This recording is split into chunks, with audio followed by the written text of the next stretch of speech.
지난 시간 내용에서는 모집단으로부터 우리가 어떠한 기준에 맞춰 뽑아낸 표본들의 정보들을 정리했었죠. 모집단의 확률 변수를 x라고 한다면은 표본은 그 모집단에 있는 일부의 원소들로 구성이 되어 있는데 그 원소들의 어떤 값을 받느냐, 표본을 뽑아낸 것에, 자 일단 크기는 n짜리고요. 표본의 평균을 우리가 관찰을 해왔습니다. 표본 평균의 값을 관찰해왔고요. 이 표본 평균에 대하여 평균, 기대값을 받고 분산받고 표준 편차 봤어요. 해서 내용들을 좀 정리해 본다면은 모집단의 평균은 모평균 m이라고 불렀고요. 모집단의 분산, 모분산의 값이 존재했고 모표준 편차의 값도 각각 존재했습니다. 그래서 표본 평균의 평균은 모평균의 값과 동일하고 표본 평균의 분산의 값은 n분의 vx, 표본 평균에 대한 모분산에 대한 표본의 크기로 나눠준 것과 같았어요. 그리고 표준 편차의 경우에는 루트 n분의 시그마 x, 이렇게 표본의 이야기와 모집단 이야기를 연결할 수 있었는데, 자 하나 잘 생각해야 됩니다. 뭐냐면은 표본이란 것은 한계가 존재하는 거 아니죠. 표본은 다양하게 존재할 수 있었습니다.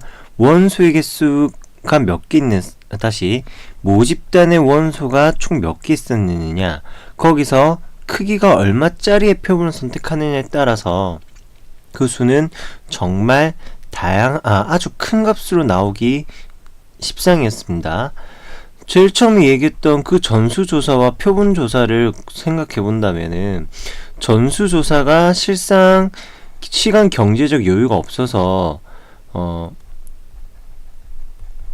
효율성을 좀 더 추구하기 위하여 표본조사를 사용한다고 했죠.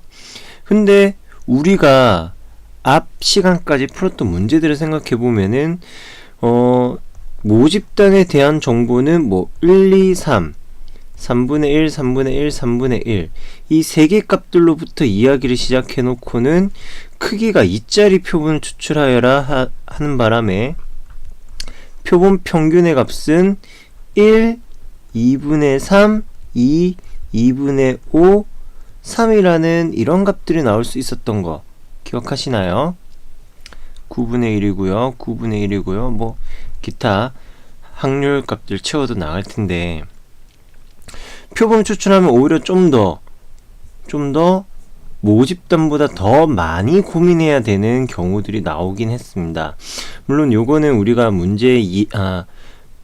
이 표본 추출이란 작업에 대한 이해를 돕기 위해서 모집단을 굉장히 제한적으로 만들어 놓은 상태고요. 그래도 덕분에 이 두 관계들로부터 표본 평균에 대한 이야기와 모집단에 대한 데이터들을 비교할 수 있는 척도는 마련할 수 있었고요. 이렇게 정리된 내용들을 바탕으로 우리는 모평균과 표본 평균의 값이 동일하다는 건 알고 있는데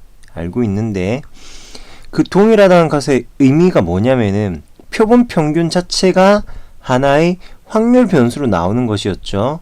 그 확률 변수 입장으로 본 x바는 모평균과 동일한 평균값을 가지더라는 거였습니다. 다시 무슨 말이냐면은 내가 선택한 추출한 모든 표본의 평균이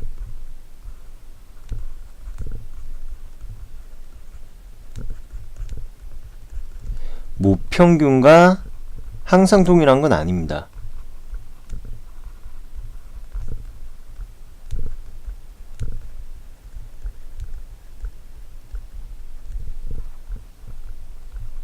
자, 다시 생각해 봅시다. 전수조사에 전수조사가 가지는 가장 큰 단점들, 시간과 경제적인 문제, 그것을 만회하고자 표본조사를 한다고 했어요. 강의에서 이야기했던 선거 투표를 선거 출구조사를 생각해 보세요. 전국 모든 유권자를 다 조사하는 게 아니라 일부 사람들만 조사한다고 했습니다. 근데 우리가 개념적으로 이해한 앞 시간까지 이야기한 이 표본이라는 것은 그러한 모든 출구조사할 수 있는 경우의 수를 다 고려하라는 거예요. 오히려 전수조사해야 되는 유권자 수보다 더 많아지는 말도 안 되는 상황이 벌어지기도 합니다. 그래서 오직 하나의 표본만으로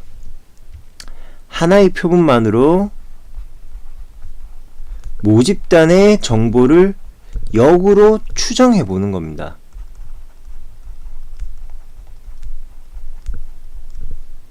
표본 하나를 가지고 모집단을 추출하겠다라는 거예요. 모집단의 정보를 확인하겠다는 겁니다. 이 과정을 우리는 추정이라고 합니다.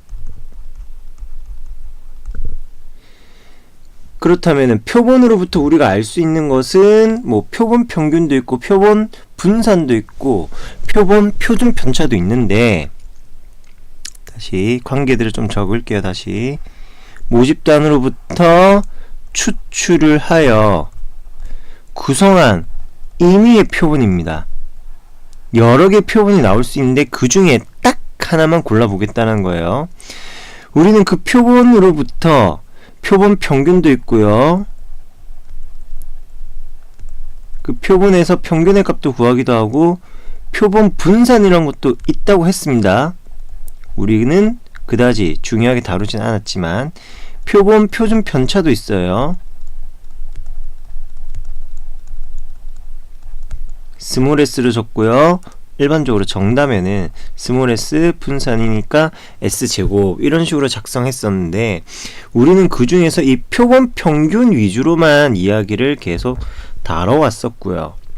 그 표본 평균 x바의 값을 가지고 거꾸로 모집단에 대한 이야기를 끄집어내는 과정을 추정한다라고 이야기합니다. 하나의 표본에서 구한 내용을 바탕으로 모집단은 어떠한 모습일까, 어떠한 특징을 가질까를 추정하겠다는 겁니다. 이때 판단하게 되는 모집단의 정보는 오직 모평균의 값 하나밖에 없어요. 모평균을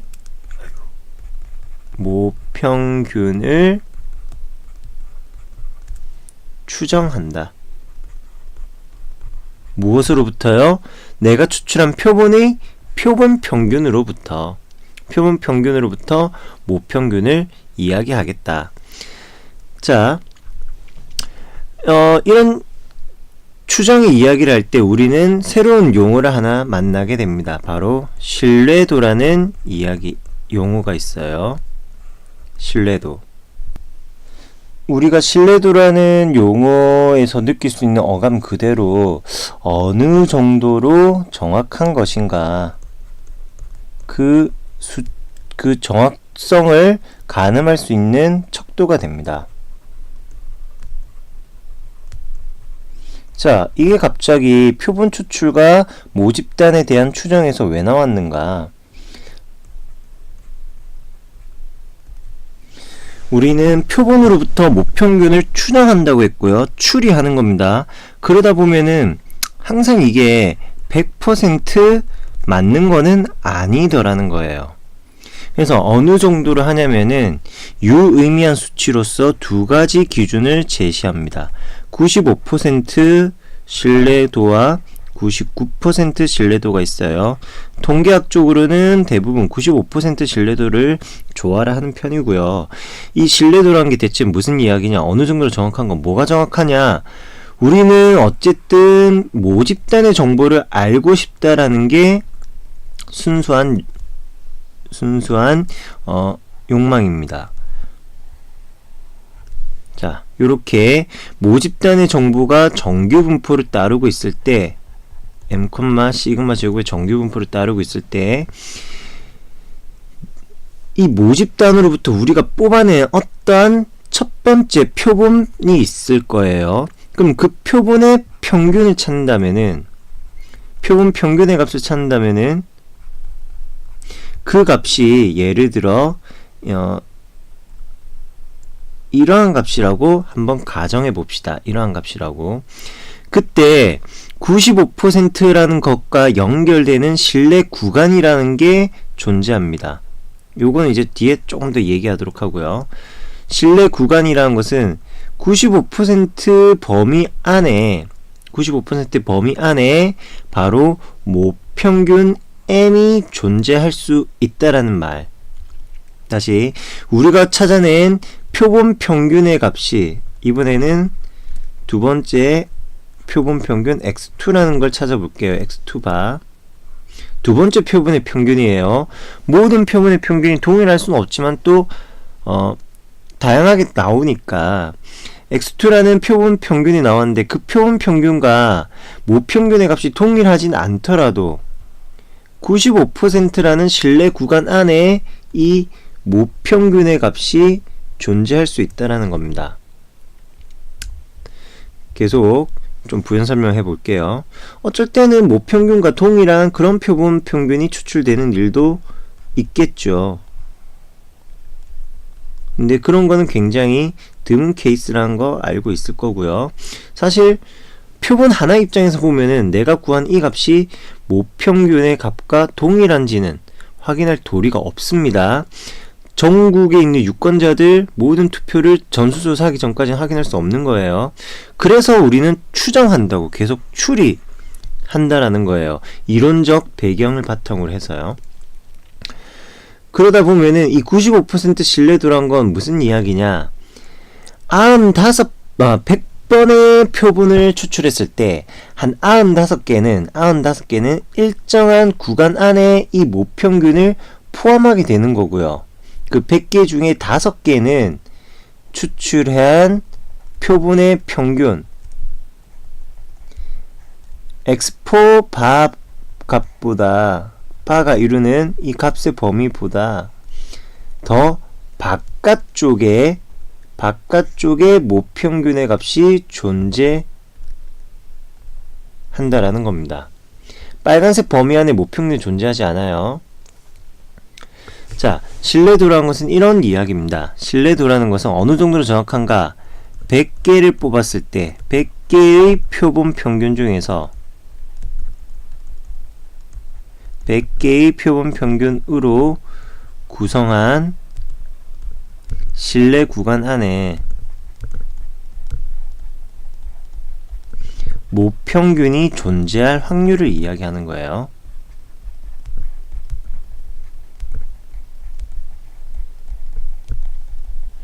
지금은 최초 100개라는 경우의 수를 깔고 시작했으니까 어쩔 수 없이 마지막도 경우의 수라고 이야기를 할 수밖에 없네요. 경우의 수의 비 이렇게 이야기를 해야 되겠네요. 100개 기준 몇 개의 표본들이 해당되는 신뢰 구간 안에 모평균을 포함할 것인가? 95%라는 신뢰 구간 또는 99%라는 신뢰 구간 두 가지 데이터를 가지고 이야기를 많이 하는데 99%란 것은 다시 이런 의미가 됩니다. 정규분포를 따르는 확률 변수 x니까 이 녀석은 평균을 기준으로 좌우 대칭. 자, 95%라는 것은 소수로 나타냈을 때 0.95의 값이고요. 0.95라는 것은 2 곱하기 0. 얼마죠? 248, 27에 14, 0.475. 0.475의 확률이 평균 m을 기준으로 좌우 대칭의 형태로 나타나겠죠. 자, 이 0.475라는 범위에 해당되게 하는 그 상수 C의 값. C의 값보다 실제라는 말보다는 C의 값보다 우리가 찾아낸 표본 평균이 벗어난 경우 신뢰도에서 어긋난다고 이야기하기도 합니다. 물론 그게 중요한 표현은 아니고요. 우리가 그다지 쓰는 표현은 아니에요. 모평균을 기준으로 95% 확률 범위 안에 표본 평균이 존재할 수 있다라는 것을 신뢰도 95%라고 이야기합니다. 다시 표본 평균이 얼마 있을 거예요? 표본 평균이 아니라 모평균의 값이 존재하고 있습니다. 그 모평균의 값을 기준으로 정규분포를 따르는 모평균의 값 m을 기준으로 95% 확률 95% 범위가 되게 0.95의 범위가 되게 좌우로 동등한 간격 날개에 펼쳐주신다면은 그 해당되는 구간 안에 마이너스 C보다 크고 C보다 작은 이 구간 안에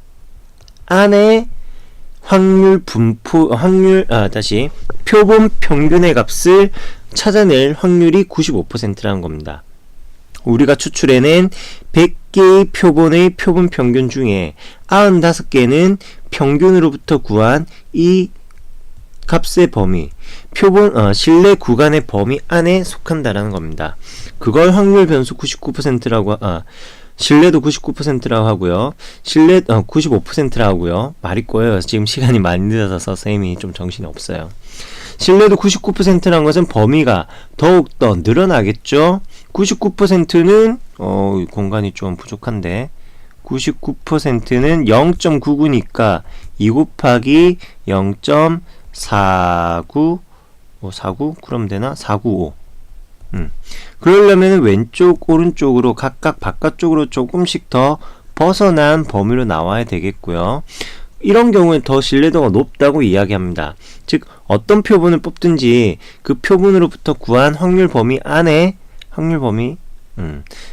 신뢰 범위 안에 모평균이 존재한다는 얘기예요. 잠깐 살펴보니까 앞서 이야기 하나 잘못한 게 있어요. 이 모평균의 값이 다시 모집단에 대한 정보가 정규분포 m, 시그마 제곱을 따르고 있을 때 우리는 이 모집단으로부터 추출한 표본 평균 x바의 이야기를 하는 중이고요. 이 x바가 역시 정규분포를 따르고요. 그 정규분포의 내용은 평균은 동일한, 모평균과 동일한 m의 값이었고요. 바로 이 m의 값, 그리고 분산의 값을 가지고 있는 녀석. 얘는 모집단에 대한 이야기가 아니라 표본 평균 x바에 대한 확률 분포를 나타내는 정규 분포 그래프였어요. 그래서 여러 개 x1, 2, 3, 4 여러 개의 표본 평균들에 대하여 값의 범위 안에 실제 모평균의 값이 존재하느냐 이야기를 하고 있었던 거고요. 다시 이야기를 이어가 본다면은 표본 평균 x바에 대한 정규분포 그래프를 기준으로 이야기한다고 했고요. 평균은 m이었습니다. 정규분포니까 좌우 대칭의 형태이고, 자, 이 표본 평균 x바는 정규분포 m분의 시그마 제곱을 따른다고 했죠. 정규분포니까 이 녀석은 표준 정규화로 바꿀 수 있습니다. 표준 정규화를 따르는 0,1의 표준 정규분포를 따르는 형태로 변형이 가능해요. 즉, 그 표준 정규분포 곡선에서 95%의 확률을 이야기하려면은 좌우 기준 0.475의 확률의 값을 확보해야 된다고 했죠. 과연 얼마의 값에서 0.475가 되는가? 확률 변수 z는 0보다는 크고 나왔고 어떤 실수 c보다 작거나 같은데 이게 0.475가 된다. 이걸 만족하는 실수 c의 값은 얼마인지 한번 확인해 봅시다. 무엇을 바탕으로 하냐고요? 바로 확률 분포표를, 교재들에 늘 붙어 있는 확률 분포표를 바탕으로 한번 해당되는 상수 c를 찾아보려고 합니다. 개념원리든 RPM이든 바이블이든 어떤 책이든 정석이든 다 뒤에 이런 표준 정규 분포표가 있어요. 거기서 우리가 보려고 하는 것은 확률의 값이 0.475가 되는 거 보려고 하는데 0.475 여기 있네요. 0.475 여기 있네. 여기 0.475가 되는 확률을 찾으면은 1.9이고 세로 방향으로 봤더니 0.006이랍니다. 정수 자리와 소수점 한 자리 그리고 소수점 둘째 자리까지 정보들을 확인할 수가 있었습니다. 바로 이 K의 값은 1.96일 때 가능한 일이더라. 자, 그렇다면 표준 정규화되는데 누구? 이런 정규 분포를 따르는 표본 평균을 표준 정규화했어요. 그 표준 정규화를 하는 표준화를 하는 공식은 어떻겠습니까? x바 표본 평균을 모평균 m으로 나누고 루트 m분의 시그마라는 표준 편차로 나눴겠죠. 해서 주어진 확률의 값은 이런 연산 과정을 거꾸로 겪어 나가게 되겠습니다. 1.96보다 작거나 같다. 자, 그리고 0.475의 확률을 구했으니까 우리는 95% 47.5% 확률의 데이터를 알아냈으니까 95% 되려면은 2배 좌우 대칭을 시켜주면 되는 것이죠. 이 왼쪽 편의 값은 0보다 크거나 같다가 아니라 1.96보다 크거나 같다. 이렇게 내용이 바뀔 수 있게 되는 겁니다. 그렇다면은 얘네들을 양변에다가 얼마? 루트 n분의 시그마 곱해 주시고요. 1.96에도 루트 n분의 시그마. 그리고 자, 우리는 모집단의 평균, 모평균 m이란 값을 아는 상태일까요? 모르는 상태일까요? 지금은 추정한다고 했습니다. 추정. 무엇으로부터? 표본 평균으로부터 우리가 뽑아낸 표본의 표본 평균 x바로부터 모집단에 대한 모평균 스몰 m의 값을 확인할 거라고 했습니다. 추정한다고 했습니다. 추정. 얼마의 값이 될 가능성이 있느냐. 95% 확률로 이 범위 안에 속한다는 의미. 그래서 우리는 m의 값은 모르니까 m에 대하여 정리해줘야 됩니다. 주어진 부등식에 마이너스 곱하고요. 마이너스 x바란 것을 이항해준다면은 다음과 같이 정리되겠네요. x바 마이너스 곱해진 녀석 내려와서 마이너스 1.96 루트 m분의 시그마보다는 크거나 같고 m은 작거나 같다. x바 더하기 1.96 루트 m분의 시그마. 자, 이 모양을 잘 유심히 인상 깊게 봐두셔야 됩니다. 색깔 넣으니까 오히려 더 복잡해지나? 오히려 그냥 간단하게 밑줄만 치고 말게요.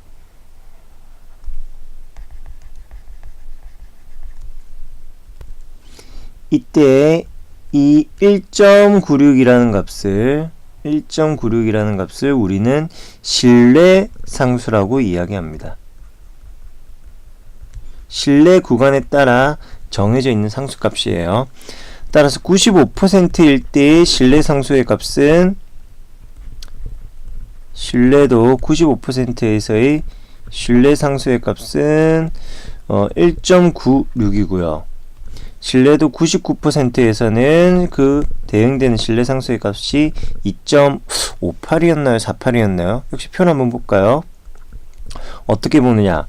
0.99가 되는 확률을 봐야 되니까 다시 99% 되는 확률을 봐야 되니까 0.99의 절반 0.495를 보려고 합니다. 0.493 있고요. 0.495는 얘네 둘 사이에 있네요. 얘네 둘. 2.5에 대응되는 7과 8 사이에 있는 값이네요.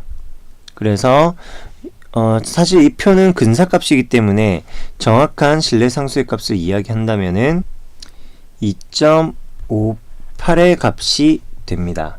물론 이 값을 꼭 외워야 되는 건 아닙니다. 늘 신뢰상수에 대한 이야기는 문제에서 조건으로 제시되는 부분입니다.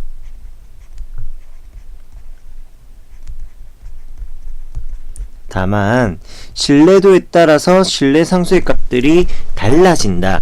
신뢰도가 크다란 말은 확률의 값이 높다라는 거고, 확률이 높다는 것은 정적분의 값이 크다. 정적분이 크다는 것은 넓이가 크니까 평균 기준 양쪽 멀리 뻗어가 있다. 즉 팔을 넓게 벌리고 있으니까 그 넓은 범위 안에 모평균은 쏙 하고 걸릴 수 있다라는 이야기입니다. 요 정도면은 일단 추정에 대한 기본적인 이야기, 배경 지식들은 다 알려줬고요. 문제에서 쓸만한 것들은 또 뭐가 있나 한번 생각해 볼까요? 막상 문제풀이 들어가면은 알 수 있겠죠. 자, 해서 예제 4번 모평균의 추정 문제부터 봅시다. 공장에서 생산하는 전구의 수명은 정규 분포를 따른다고 합니다. 따라서 우리는 확률 변수 x를 전구의 수명이라고 먼저 이야기합시다. 이때 공장에서 100개 임의 추출한답니다. 즉 표본 추출을 하는 그 크기가 100이다 라는 게 먼저 전제가 되었고요. 그 조사한 녀석을 봤더니 평균 수명 시간이 1000시간, 그리고 해당되는 정보의 표준 편차의 값은 50시간이었답니다. 누구 대상이냐면은 추출한 100개 대상의 이야기예요. 자, 그렇다면 공장에서 생산되는 전체 전구의 평균 수명 정보를 찾아라. 모집단의 정보를 찾아라는 겁니다. 지금 파란색은 모집단에 대한 이야기고요. 빨간색은 표본에 대한 이야기입니다. 표본 평균이 1000시간 나온 거예요. 즉 x바의 값이 1000이랍니다. 여러분 조심해야 되는 건 이 x바의 값이 m이 되는 거 아닙니다. m과 아무 상관없어요. 아무 상관없어요. 지금 뽑아낸 100개짜리의 표본의 평균이 1000인 거고요. 또 다른 100개짜리 평균은 1100이 될 수도 있고 999가 될 수도 있고 1023이 될 수도 있고, 그러한 여러 표본 평균들의 평균이 우리가 찾으려고 하는 모평균 m의 값이고요. 추정 파트에서는 이 표본들을 다 구하지 않는다고 했습니다. 지금 알려주고 있는 표본 요거 하나만 가지고 볼 텐데요. 그렇다면 뒤에 있는 이 이야기는 무엇이 되느냐? 또 요거 조금 헷갈리는 내용입니다. 정신 차려서 들어보세요. 얘는 표본의 표준 편차예요. 표본 표준 편차.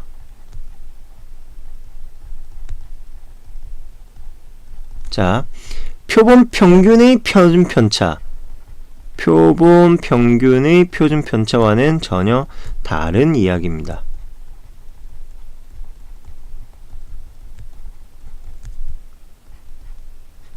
같은 거 아닙니다.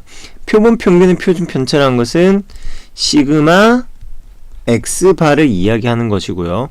표본 표준 편차는 그냥 S라고 불리는 다른 값입니다. 우리 수업에서는 딱히 강조 안 했고요. 대학 과정에서 많이 쓰이게 될 부분이고요. 그래서 전혀 동일한 값이 아니다는 거 알아두세요. 근데 또 아이러니하게도 우리가 이 표본의 값이 다시 모집단에 대한 정보 봐야 되니까 파란색 모집단을 했습니다. 공장 생산하는 전구의 수명은 정규 분포를 따른다. 모집단이 정규 분포를 따른다고 했어요. 모집단이 정규 분포를 따르는 구조에서 신뢰도 이야기를 할 때 이 표본 평균도 반드시 정규 분포를 따른다고 파악하셔야 하겠습니다.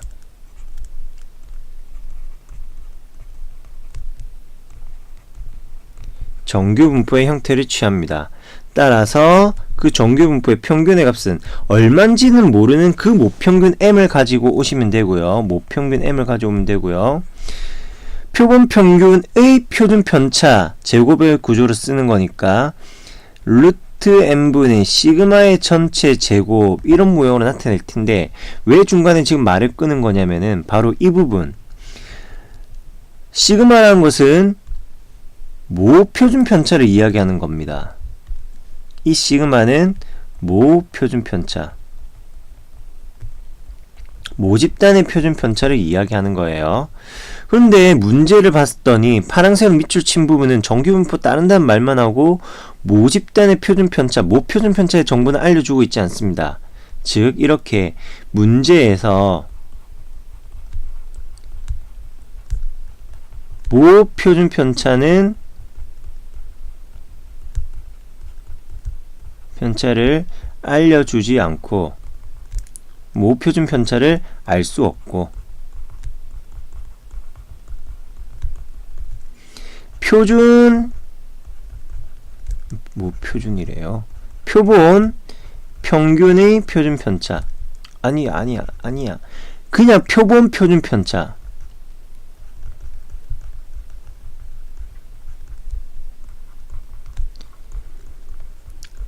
그냥 표본의 표준 편차를 안다면은 모 표준 편차는 표본 표준 편차에 각각 동일하다고 이야기합니다. 말이 어렵죠. 모 표준 편차 S는 표본 표준 편차 각각 동일하다. 요거 시그마는 표본 공간 부족 글을 좀 땡기고 표본 표준 편차 시그마와 동일하다. 쉽게 말해서 표준 편차 50시간이라는 것은 표본 표준 편차입니다. 표준 편차 50시간은 모 표준 편차가 아니라 표본의 표준 편차를 이야기하는 거예요. 근데 별다른 표본 모 집단에 대한 표준 편차 얘기가 없으니까 이걸 그냥 바로 뭘로 본다? 얘네들을 곧바로 모 표준 편차로 취급해 주세요. 이유는 역시 고등학교 과정에서는 깊이 있게 다루진 않습니다. 자, 그렇다면은 다시 이 정구의 수명이 정규 분포 형태를 따른다는 거 알았고요. 그 데이터들을 하나씩 메꿔 표현해 볼 수가 있게 되었네요. 모 표준 편차의 값을 적어주는데 모 표준 편차의 정보가 없어서 표본의 표준 편차의 값 50을 그대로 갖다 줬고요. 표본의 크기는 100개였죠. 그래서 루트 100 10이 됩니다. 약분해 주니까 5의 제곱 요런 형태로 나오겠고요. 문제 조건에서 알려주기를 일정 그룹보다 작거나 같은 표준 정규 분포의 확률이 0.95라고 했습니다. 95% 확률이라고 했네요. 바로 첫 번째, 신뢰도 95% 되기 위해서는 표준 정규 분포의 확률 변수의 값이 1.96보다 작거나 같아야 됩니다. 표준 정규 분포를 따르는 확률 변수가 1.96보다 작거나 같아야지만 0.95의 확률을 따르게 되는 것이고요. 마이너스 1.96 그리고 1.96 사이에 표준화 과정에 따른다면은 표본 평균 x를 m으로 빼주고 표준 편차 5로 나눠주는 값, 요렇게 모양이 구성되겠죠. 이때 우리가 뽑은 이 100개짜리 표본은 표본 평균의 값이 1000일 때였습니다. 따라서 해당되는 값을 쇼로롱 바꿔서 대입해 넣는다면은 우리가 궁금해하지 않는 모 집단의 정보 모평균 m의 값은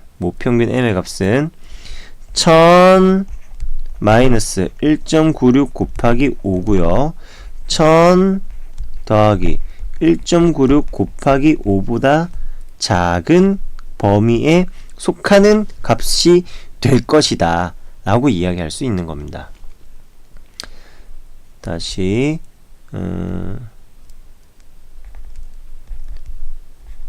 계산을 마무리한다면은 1.96에다가 5를 곱하면은 5, 6, 30, 5, 9, 45, 48, 4 올라가서 9.8.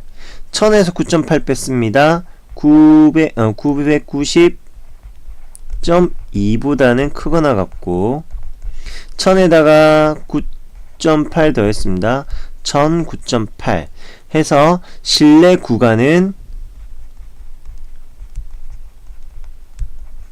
이 모평균 m의 값을 감싸고 있는 좌우 범위 990.2, 1000 9.8 이렇게 작성해 주시는 겁니다. 신뢰도 99%는 신뢰 상수가 1.96에서 2.58로 바뀐 것만 다를 뿐 동일한 과정의 풀이가 진행이 되겠고요. 확인하셨죠? 자, 또 관련된 이야기 계속 본다면은 예제 5번 제품 무게는 표준 편차 5인 정규 분포를 따른다고 합니다. 공장에서 생산되는 제품이니까 얘는 모집단에 대한 이야기네요. 생산되는 제품의 무게가 편차 5짜리인 정규 분포에 따른다. 즉 여기서 말하는 표준 편차란 것은 모집단의 표준 편차, 모 표준 편차를 알려줬네요. 그러면 표본 표준 편차를 가져와서 모 표준 편차와 동일하다라고 이야기할 필요는 전혀 없습니다. 다시 내용 정리해서 x는 확률 변수 x는 제품의 무게고요.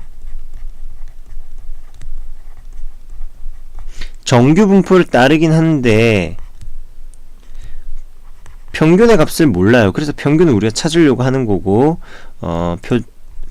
표준 편차의 값은 5라고 하는군요. 자, 제품 무게의 평균, 제품 무게가 아니라 무게의 평균을 이야기합니다. 무게의 평균이 신뢰도 95%로 추정할 때 신뢰 구간의 길이가 0.4 이하가 되게 하는 표본은 최소 몇 개야 되느냐. 나중에 가면은 사실 키워드만으로 풀이를 어느 정도 조합해내기도 합니다.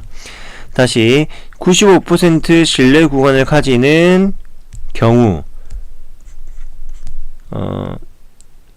x바 마이너스 1.96 루트 n분의 시그마보다 크거나 같고 x바 더하기 1.96 루트 n분의 시그마보다 작거나 같은 범위 안에 우리가 찾고 싶은 모평균의 값이 존재할 거라고 했습니다. 그럴 확률이 95%라는 거 했어요. 자, 이런 이제 키워드만 가지고 접근하는데 이때 모평균을 둘러싸고 있는 이 좌우의 값들로 시작되는 시작과 끝을 신뢰 구간이라고 합니다. 그 신뢰 구간의 길이는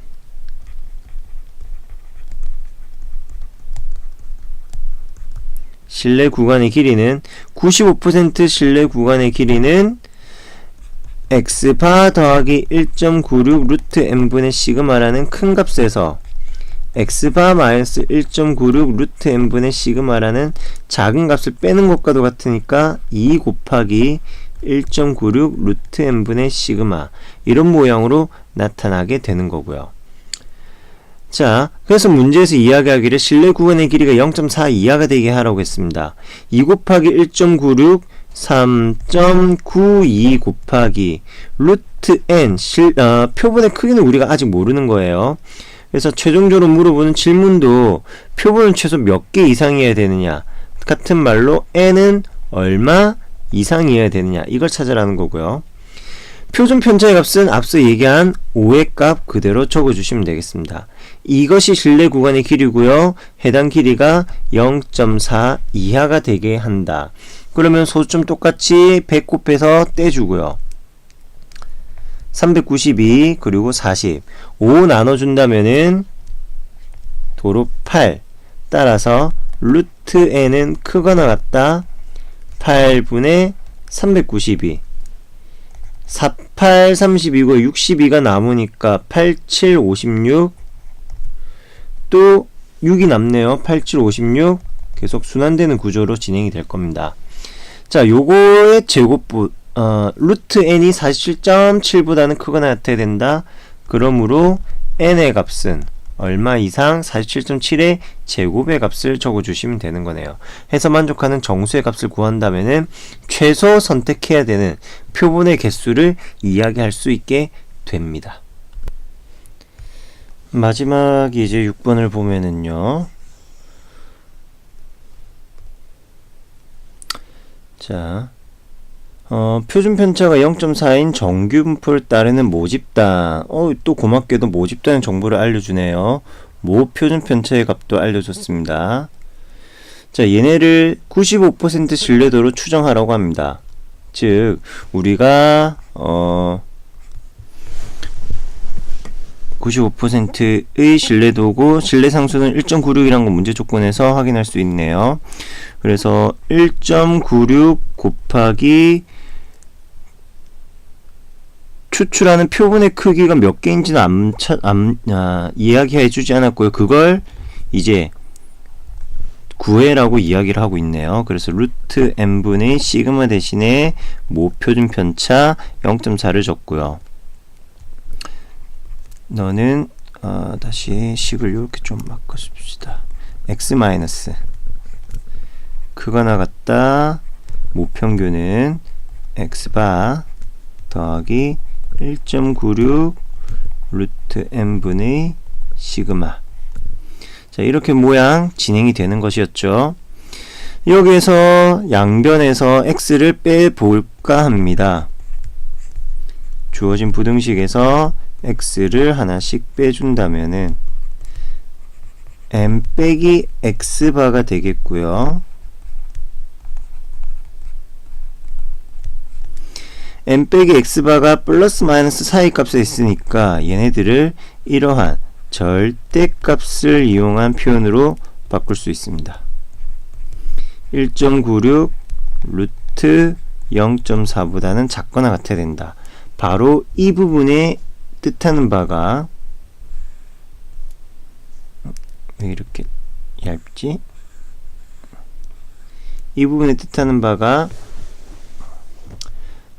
두수 모평균 m과 표본평균 x의 표본평균 x바의 차를 의미하는 부분이고, 누가 더 클지 모르니까 절대값까지 들어가 있는 겁니다.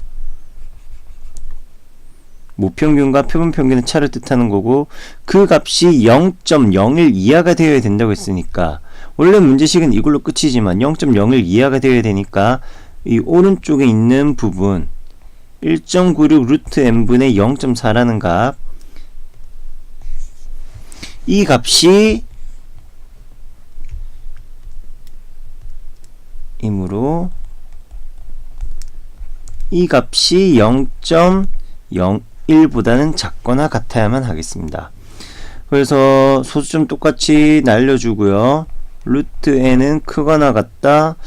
1.96 곱하기 196 곱하기 0.4. 그 다음에는 제곱까지 해줘야지만 근호 속에 있는 n의 값을 확인할 수도 있겠네요. 요 정도 다음 단계는 여러분들이 다 마무리 하셔야 되겠고요.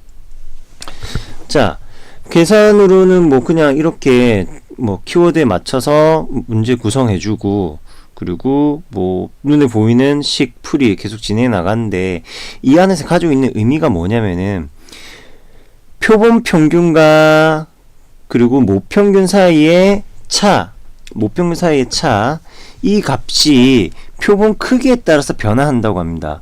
표본의 크기에서 표본의 크기 n이라는 것은 이 분모의 값으로 들어가다 보니까 표본의 크기가 커질수록 표본 크기의 값 n이 커질수록 분모의 값이 더 커지니까 분자 값이 작아지죠. 그렇다는 말은 m과 x바의 차가 작아지는 게 되고요. m과 x바의 차가 작아지는 게 되는 거고, 그런 말은 또 다른 의미로 실내 구간 길이가 짧아지는 것과도 같습니다. 그렇다면 표본 크기 n이 작아진다면은 그 반대 가정의 흐름이 있겠죠. m과 x바의 차는 커지고 실내 구간의 길이는 길어지는 거고, 실내 구간이 길다고 마냥 다 좋은 건 아니고요. 그냥 뭐 신뢰도가 중요한 거니까. 그래도 아무래도 높은 신뢰도라면은 상대적으로 신뢰 구간은 좀 더 길어지는 그런 성향을 보이긴 하겠죠.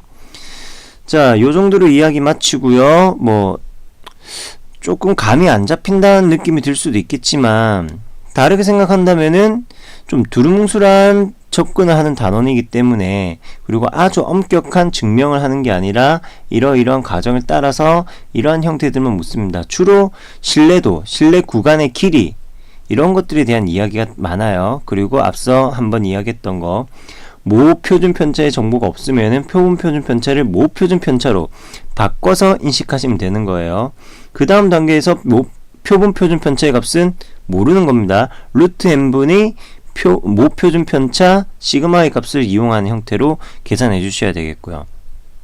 이런 정도의 문제들이 진행이 되겠고요. 그럼 풀이 위주로만 학습하셔도 충분히 충분한 성과를 얻을 수 있는 그러한 단원이 되겠습니다. 마지막 모비율 이야기 가도록 하겠습니다.